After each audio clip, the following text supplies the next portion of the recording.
We have the Save the Children group here with I think 15 children.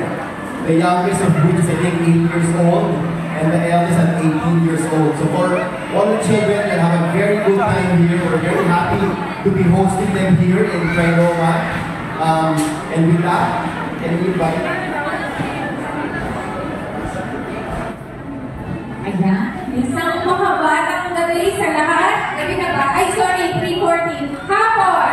Isang makabatang hapon sa inyo lahat. Hello, time zone friends and family!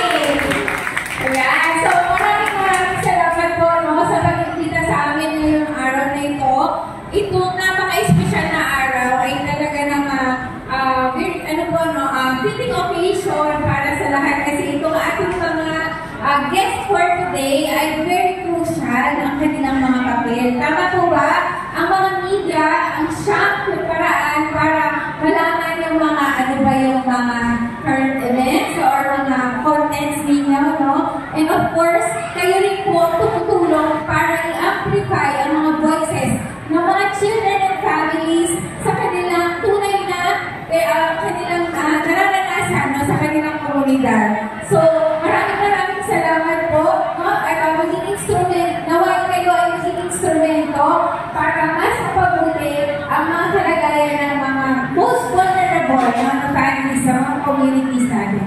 Sa mga taga-Barangay 178, Barangay 171, at Barangay 28, maraming salamat po sa pagdalo ninyo dito sa ating event ng Time Zone. And for Time Zone, thank you very much for your generosity on behalf of all the children and families that benefiting from our programs.